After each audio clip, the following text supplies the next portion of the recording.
तो महाराष्ट्र के कोल्हापुर में एक दरगाह और उसके आसपास के अतिक्रमण हो जाने को लेकर के हिंदू वर्ग में गुस्सा है। कोल्हापुर के विशालगढ़ में हजरत सैयद मलिक रेहान मीर साहब की दरगाह है और पास ही में एक मस्जिद है। दरगाह और मस्जिद होने की वजह से इस पूरे क्षेत्र में पिछले कुछ वर्षों में जबरदस्त अतिक्रमण हो चुका है। विशालगढ़ का संबंध छत्रपति शिवाजी महाराज से और इस वजह से इस इलाके में हो रहे अतिक्रमण को लेकर हिंदू संगठन गुस्से में है। आज इसी मुद्दे को लेकर शिवाजी महाराज के वंशज संभाजी राजे अपने कार्यकर्ताओं के साथ विशालगढ़ पहुंचे। अतिक्रमण हटाने के मकसद से हिंदू संगठन यहां पहुंचे तो मुस्लिम पक्ष के लोगों ने इसका विरोध किया। दोनों पक्षों में इसको लेकर पथराव शुरू हुआ। पथराव से भड़के हिंदू संगठनों के कार्यकर्ताओं ने दरगाह और मस्जिद के आसपास जितने घर थे, दुकानें थी, उनमें जमकर तोड़फोड़ कर दी। हंगामा तब ज्यादा बढ़ा तो बड़ी संख्या में पुलिस बल भेजा।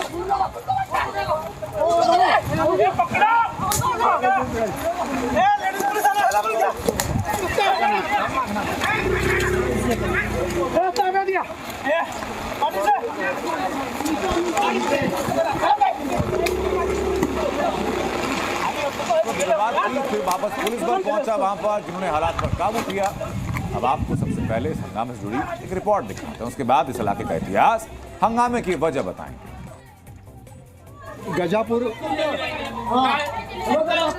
लेकिन सबसे पहले जानना आपको यह जरूरी है कि वहां पर यह विवाद हुआ क्यों, हिंदू संगठनों की मांग क्या है, शिवाजी के वंशजों की मांग क्या है। उनका कहना यही है कि इसके आसपास में अतिक्रमण बढ़ता जा रहा है, जिसको लेकर आज हंगामा हुआ है। रिपोर्ट जरा देखिए। विशालगढ़ के अतिक्रमण से कोई संबंध नहीं था। ये हमारी खाजगी जगह है, मालकी हक की जगह है और बस काली जाति व्यक्त करने के भेद से उन्होंने पूरे गाड़ी का पूरा और घर का पूरा सत्यानाश किया है। एक बच्चे लोग छोटे 3 साल के 4 साल के सबको लगेला है, सब सोना बिना सब लूट के लेके गए।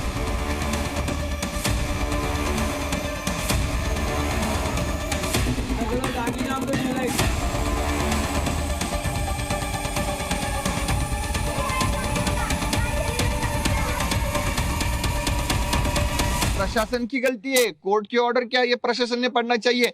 4 जगह पे 6 जगह पे कुछ कोर्ट ने स्टे लगाया रहेगा तो ये पूरे 150 अतिक्रमण 200 अतिक्रमण कैसे क्यों गिरा नहीं रहे। 1.5 कोटी का उनको फंड आया है, उन्होंने वो फंड के हिसाब से कार्रवाई करनी चाहिए। इसकी जिम्मेदारी प्रशासन की है और प्रशासन वो हाथ उठा नहीं सकते। विशालगढ़ की जो घटना हुई है उसके सिलसिले में 4 ऑफेंसेस रजिस्टर हुए हैं। ये अलग अलग सेक्शंस में अलग अलग ऑफेंसेस रजिस्टर हुए हैं। उसमें 21 लोगों को अब तक अरेस्ट कर चुके हैं। उसमें आज उन लोगों को माननीय न्यायालय में प्रोड्यूस किया गया था। 3 दिन का PCR उनको मिला है।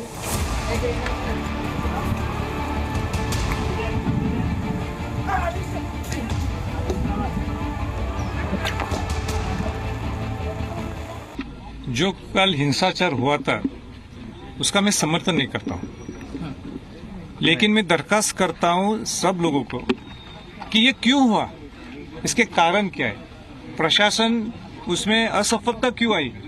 मैंने तो प्रशासन को बोला था कि कैसी परिस्थिति आने वाली है और कैसी परिस्थिति आ सकती है। फिर भी मेरी मीटिंग मुख्यमंत्री महोदय से मेरी मीटिंग नहीं हुई, डिप्टी सीएम से नहीं हुई। तो विशालगढ़ किले के अवैध कब्जे को लेकर के विवाद लगातार चल रहा है। मुस्लिम पक्ष हो या हिंदू संगठन, सबके अपने अपने तर्क हैं, जिसको लेकर के वो लगातार अपने तर्कों पर बने हुए हैं। लेकिन अब इतिहास क्या है?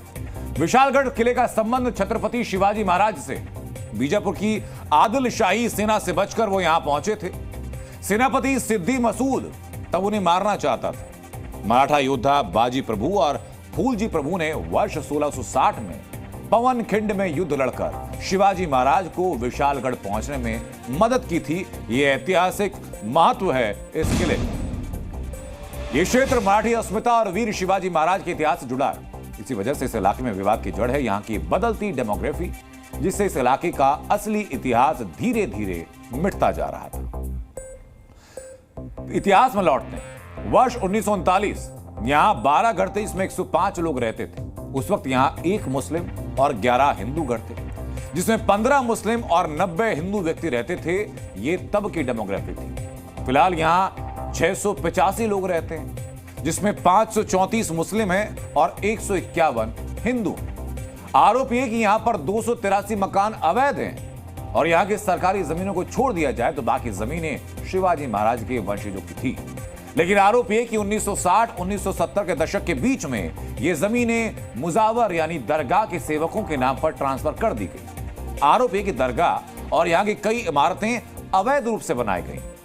यहां के दरगाह और मस्जिद संचालकों पर जबरन धर्म परिवर्तन के आरोप तक लग रहे हैं। इसी वजह से हिंदू संगठन इस इलाके से अतिक्रमण को हटाने के लिए उद्वेलित हो रहे हैं, उत्तेजित हो रहे हैं।